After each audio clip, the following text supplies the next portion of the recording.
నేను మన health India Rajendra Reddy అని మాట్లాడుతున్నాను. గత కొంతకాలం నుంచి అలోపతి వైద్యులకి మరి గ్రామీణ వైద్యులకి ఒక యుద్ధ వాతావరణం జరుగుతుంది. దీని మీద కొంతమందికి కేసులు కూడా వేసినారు. ఇంకా కొంతమంది మీద కేసులు అవుతున్నాయి.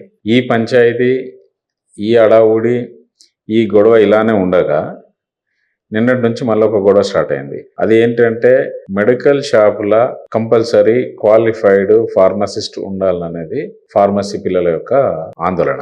దాదాపు తెలంగాణ రాష్ట్రం మొత్తంలో 45,000 మెడికల్ షాప్స్ ఉన్నాయి. 45,000 మెడికల్ షాప్స్ కి ఉన్న పలంగా మెడికల్ షాపులు బంద్ చేసి క్వాలిఫైడ్ ఫార్మసిస్టుల ద్వారా మందులు అమ్మాలంటే అది సాధ్యం అయ్యేదేనా? ఫార్మసిస్టులు వాళ్ళు చదువుకున్న దానికి వాళ్ళు ఆందోళన చేయడం కరెక్ట్గానే ఉంది. కానీ గవర్నమెంట్ ఇంప్లిమెంటేషన్ లేదు. గవర్నమెంట్ దగ్గర ఎలాంటి స్పందన లేదు. తర్వాత ఈ రెండు లొల్లులు ఇలా జరుగుతుంటే గవర్నమెంట్ ఈ అసోసియేషన్ల మధ్యలో లొల్లులు ఇలా ఉంటే ఇప్పుడు మెడిప్లస్ కానీ, అపోలో కానీ, ఇంకా కొన్ని ఫార్మసీ చైన్ లింక్ ఉన్నటువంటి మెడికల్ షాప్స్, వీటిని కూడా ఈ మెడికల్ షాప్స్ని ఎవరు కంట్రోల్ చేయాలి అనేది ముఖ్యం. సో ఈ కంట్రోల్ చేసే విధానం ఏదైతే ఉందో అది గవర్నమెంట్ పాలసీ తీసుకోవాలి. గవర్నమెంట్ పాలసీలా జరగాల్సినటువంటి పని అది గవర్నమెంట్ దగ్గర నుంచి జరగట్లేదు. ఇవన్నీ తెలుసుకున్నాక మనం మాట్లాడుకునేటువంటి కొన్ని నిజాలు. గవర్నమెంట్ అంటే ఎవరు? మనమే కదా. ఇప్పుడు ఆడ పనిచేసే ఆఫీసర్లు కూడా మనలాంటి మనుషులే కదా. వాళ్ళు దాని మీద చర్యలు తీసుకోకుండా, రూల్స్ ప్రకారం నడపకుండా, వాళ్ళ అవసరాల కొరకు వాళ్ళ పద్ధతులన్నీ మార్చుకొని ఇవాళ అందరు రోడ్ ఎక్కడం వల్ల మరి అవుతుందా? ఒకవేళ నిజంగానే B pharmacy, D pharmacy, pharm D చేసిన పిల్లలకి ఉద్యోగం దొరికేలా చేయాల్సిన బాధ్యత ప్రభుత్వం మీద ఉంది. అటుగానే ఇప్పుడు ప్రైవేట్ హాస్పిటల్స్ కావచ్చు, గవర్నమెంట్ హాస్పిటల్స్ కావచ్చు, మనం చూస్తున్నాం. ఇప్పుడు అవుతుందా అది? గవర్నమెంట్ హాస్పిటల్లో ట్రీట్మెంట్ ఎంతవరకు జరుగుతుంది? గవర్నమెంట్ హాస్పిటల్లో ఎంతవరకు ట్రీట్మెంట్ చేయగలుగుతారు? లేదు గవర్నమెంట్ హాస్పిటల్, ఒక ఎగ్జాంపుల్ చెప్తా నేను. ఇప్పుడు మనం ఒకప్పుడు హైదరాబాద్ కార్పొరేషన్ ఉన్నాము, ఇప్పుడు గ్రేటర్ హైదరాబాద్ అని అంటున్నాము. పాపులేషన్ పెరిగిందని ప్రతి ఒక్క మనిషికి తెలుసు.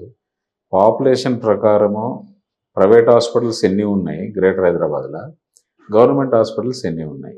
సో నిన్న విచిత్రం ఏంటంటే గవర్నమెంట్ హాస్పిటల్స్కి పొలిటీషియన్స్ కానీ లేదు ప్రభుత్వ ఉద్యోగులు కానీ వెళ్ళరు. సో దానివల్ల ఏమవుతుందంటే సామాన్య మానవుడు వెళ్ళడానికి ధైర్యం చేయడు. అదొకటి. రెండోది సిఎంఆర్ఎఫ్లని, ఆరోగ్యశ్రీలని, తర్వాత ఈహెచ్ఎస్లని, తర్వాత ఇంకేదేదో పెట్టేస్తే గవర్నమెంట్ హాస్పిటల్కి ఎలా వెళ్తారు వాళ్ళు? సో గవర్నమెంట్ హాస్పిటల్కి వెళ్ళాలంటే ఆడ వసతులు లేవు, ప్రైవేట్ హాస్పిటల్కి వెళ్దామంటే డబ్బులు లేవు. దీని వలన కొంతమంది పేద రకం ఉన్నటువంటి ప్రజలు ఈ ఆర్ఎంపీల దగ్గరికి వెళ్ళడం, లేకపోతే కాలనీలో ఉన్నటువంటి కొంతమంది క్వాలిఫైడ్ క్లినిక్లు కూడా ఉన్నాయి, వాళ్ళ దగ్గరికి వెళ్ళడం, ఇంకా బిఏఎంఎస్ కానీ, బిహెచ్ఎంఎస్ కానీ, బియుఎంఎస్ కానీ, వీళ్ళందరూ కూడా అలోపతి ప్రాక్టీసే చేస్తున్నారు. వీళ్ళని ఆపడం అనేది గవర్నమెంట్ అవుతుందా? గవర్నమెంట్ దగ్గర అంత మ్యాన్ పవర్ ఉందా?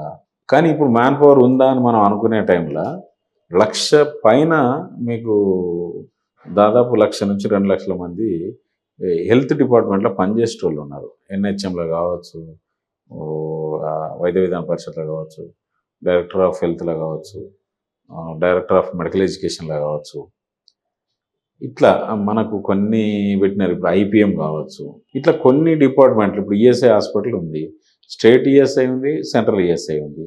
ఈఎస్ఐ హాస్పిటల్ కార్డు ఉంటుంది, జనాలు అక్కడికి పోతే సర్వీస్ ఉండదు. మరి ఇప్పుడు వాళ్ళు ఏం చేయాలి? ఇప్పుడు అక్కడికి వెళ్ళి ఆడ సర్వీస్ లేనప్పుడు ఏం చేయాలి? సో ఇప్పుడు ఒక నానుడి కూడా ఉంది కదా, మన ఒక లీడర్ మాట్లాడినట్టు ఉస్మానియా గాంధీ పోతే చచ్చిపోతారు, మీరు కష్టమో నష్టమో ప్రైవేట్ హాస్పిటల్కి వెళ్ళండి. ప్రైవేట్ హాస్పిటల్లో జరిగేటువంటి న్యాయము గవర్నమెంట్ హాస్పిటల్ ఎందుకు జరగట్లేదు? First thing. తర్వాత రెండవది, ఇప్పుడు గవర్నమెంట్ అంటే అలోపతి డాక్టర్స్కి, గ్రామీణ వైద్యులకు ఇల్లు జరుగుతుంది. ఇది ఎవరికో ఒక 10 మంది 20 మంది కొరకే జరుగుతుంది అనేది నా ఉద్దేశం.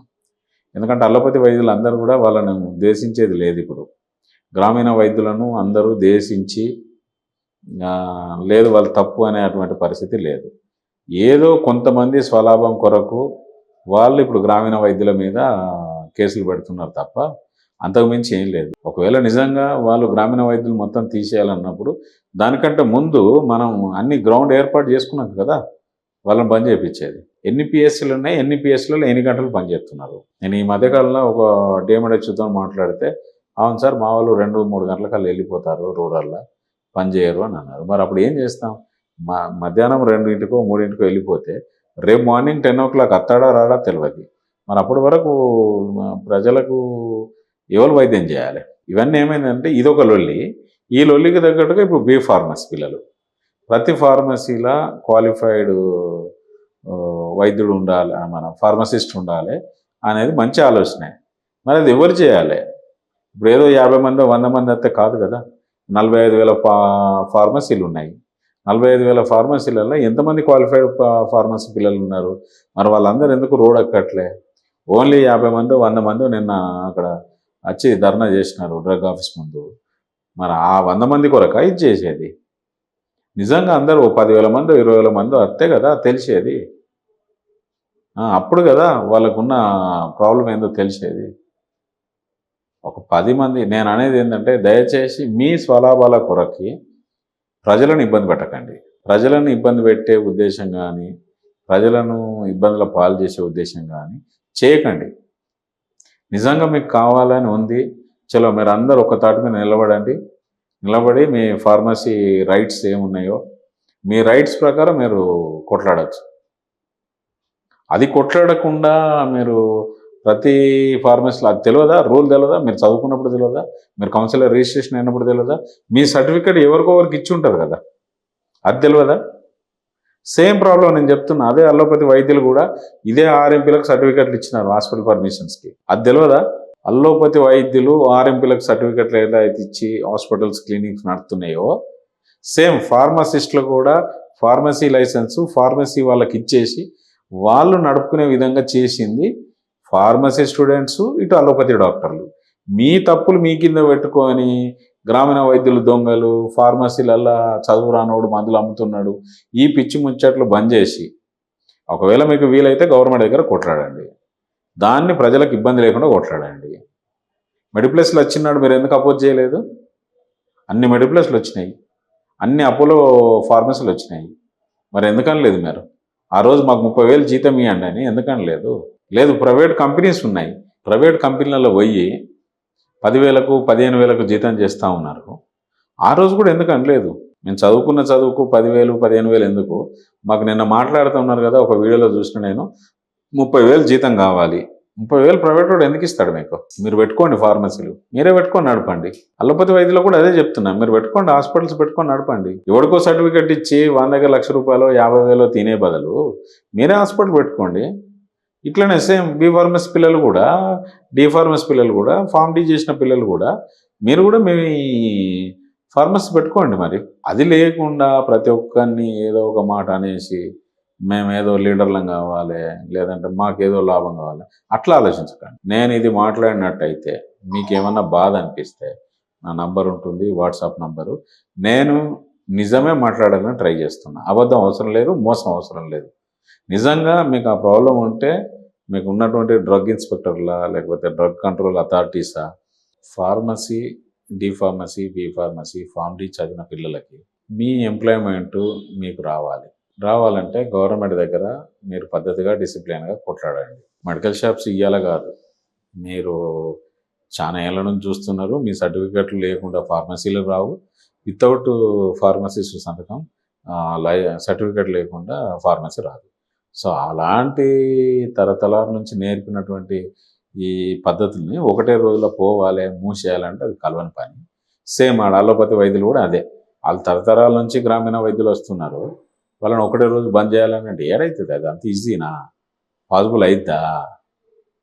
మీ స్వలాభాల కొరకు ప్రజలను ఇబ్బంది పెట్టకండి.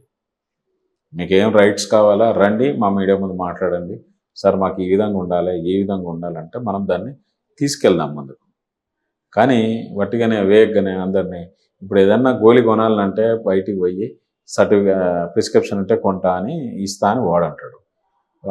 ప్రతి రాత్రి అర్ధరాత్రి పగలు రాత్రి తేడా తెలియకుండా మన దగ్గర ఎంతమంది మెడికల్ షాప్లలో మందులు అమ్ముతున్నారో అందరికీ తెలుసు.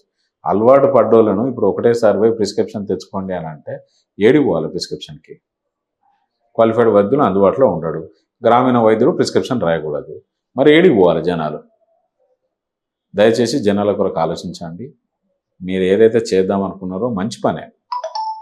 మీ ఉద్యోగాలను, మీ పరిస్థితులను అన్నీ తెచ్చుకోండి, కానీ గౌరవంగా తెచ్చుకోండి. వాటికనే మీరు ఎందుకు రాలేదు? అంతమంది 10,000 మంది 20,000 మంది రోడ్ ఎక్కితే కదా మీ గురించి గవర్నమెంట్కి తెలిసేది. నేను సైమల్టేనియస్గా అదే అంటున్నా కదా. గ్రామీణ వైద్యులు కూడా ఎవడైతే తప్పు చేస్తాడో వాడిని గ్రామీణ వైద్యులు కూడా చెప్తున్నా, వాడు తప్పు చేసిన వీడియోలు నాకు పెట్టండి, వాడిని జైలు పంపించండి ఫస్ట్. ఆడు ప్రైమరీ హెల్త్ చేస్తే ఇబ్బంది లేదు, మితిమీరిన వైద్యం చేసినోడిని ఎవరినైనా జైల్లో నెట్టేయండి. లేదు నాకు పెట్టండి, నేను కంప్లైంట్ చేసేస్తాను. దయచేసి ప్రజలకు ఇబ్బంది పెట్టకండి. Thank you.